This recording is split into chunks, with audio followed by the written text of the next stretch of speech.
Hello friends, आप सभी लोगों का स्वागत है हमारे यूट्यूब चैनल पर। तो आज हम पढ़ेंगे कक्षा 6 हमारा इतिहास और नागरिक जीवन पाठ 4। पाठ का नाम है वैदिक काल 1500 ईसा पूर्व से 600 ईसा पूर्व। देखिए दोस्तों, हम इस पाठ का सभी प्रश्न उत्तर देखेंगे। प्रश्न नंबर 1 है, आर्यों के बारे में आप क्या जानते हैं, लिखिए। इसका उत्तर हो जाएगा, आर्य का अर्थ होता है श्रेष्ठ। प्रारंभ में आर्य इधर उधर घूमते रहते थे। वे कबीलों में रहते थे। वे गाय, घोड़ा, बैल आदि पालते थे। चारा, पानी तथा उपजाऊ भूमि की तलाश में वे एक स्थान से दूसरे स्थान पर घूमते रहते थे। जहाँ चारा तथा उपजाऊ भूमि मिलती थी वहीं बस जाते थे। इस प्रकार आर्य समूह में आए और नए नए स्थानों पर बसते गए। लगभग 1200 ईसा पूर्व से 1000 ईसा पूर्व तक आर्य सिंधु, सतलज, व्यास और सरस्वती नदी के किनारे बस गए। अगला प्रश्न है 2 नंबर, वैदिक सभ्यता को आर्य सभ्यता क्यों कहते हैं। इसका उत्तर हो जाएगा, वैदिक सभ्यता के निर्माता आर्य थे, इसलिए वैदिक सभ्यता को आर्य सभ्यता कहा जाता है। अगला प्रश्न है, खेती का विकास हो जाने के बाद आर्यों के जीवन में क्या परिवर्तन हुआ। कह रहा है कि खेती का विकास हो जाने के बाद आर्यों के जीवन में क्या परिवर्तन हुआ। तो इसका उत्तर हो जाएगा, खेती का विकास हो जाने के बाद आर्यों के जीवन में महत्वपूर्ण परिवर्तन हुए। अब आर्य जौ के साथ गेहूं, धान, दाल आदि उगाने लगे और कृषि उनका मुख्य व्यवसाय बन गया। अगला प्रश्न है 4 नंबर, आर्यों की सामाजिक व्यवस्था कैसी थी। इसका उत्तर हो जाएगा, आर्यों की सामाजिक व्यवस्था में समाज का आधार परिवार था। परिवार का वरिष्ठ सदस्य इसका मुखिया होता था, जिसको कुलप या गृहपति कहा जाता था।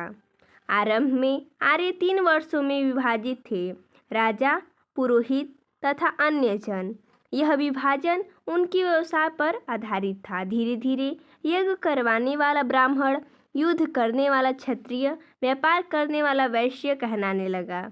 साथ ही चौथा वर्ग शूद्र भी आया, जो युद्ध में हारे हुए लोग थे। यानी कि कह रहा है कि आर्यों की सामाजिक व्यवस्था में समाज का अधिकार क्या था।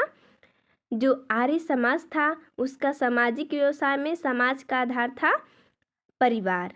परिवार का वरिष्ठ सदस्य यानी कि परिवार का जो बड़ा सदस्य होता था वो परिवार का मुखिया होता था।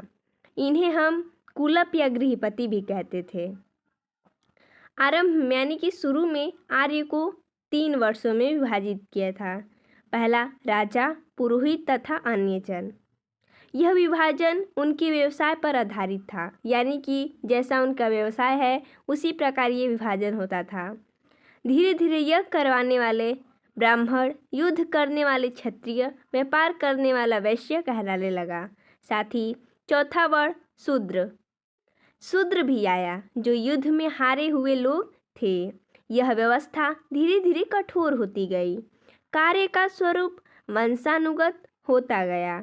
महिलाओं को समाज में उच्च स्थान प्राप्त हुआ। वे पुरुषों के समान ही शिक्षा प्राप्त करती थी।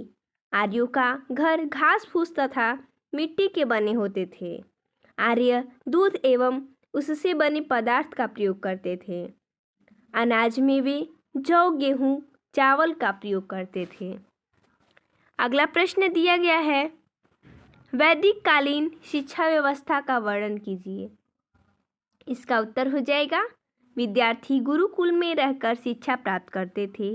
वेदों के साथ गणित, ज्यामिति, ज्योतिषी, भूगोल, सैन्य विज्ञान तथा शिल्प आदि की शिक्षा दी जाती थी। यानी कि जो पहले के विद्यार्थी थे वो गुरुकुल में रहकर शिक्षा प्राप्त करते थे। वो वेदों के साथ साथ गणित, ज्यामिति, ज्योतिषी और अन्य शिक्षा दी जाती थी उनको गुरुकुल में। अगला प्रश्न है, संक्षिप्त उत्तर दीजिए। पहला है आश्रम व्यवस्था, सभा एवं समिति, आर्यवर्त, राजा के कर्तव्य। इन सब का हमें संक्षिप्त में उत्तर लिखना है। आश्रम व्यवस्था यानी कि प्रत्येक व्यक्ति के जीवन को व्यवस्थित करने के लिए आर्यों ने जीवन को 4 अवस्थाओं में बांट दिया था। ब्रह्मचर्य, गृहस्थ, वानप्रस्थ संन्यास। अगला है सभा एवं समिति। राजा पर नियंत्रण रखने के लिए सभा और समिति नामक संस्थाएं थी, जिसमें 70 से 80 लोग मिलकर समस्याओं को सुलझाते थे। आगे है आर्यावर्त, यानी कि हिमालय से विंध्याचल पर्वत तक का क्षेत्र आर्यावर्त कहलाता था। अगला है राजा के कर्तव्य। राजा का प्रमुख कार्य लोगों की रक्षा करना तथा युद्ध में सेना का नेतृत्व करना था। अगला प्रश्न है रिक्त स्थानों की पूर्ति कीजिए।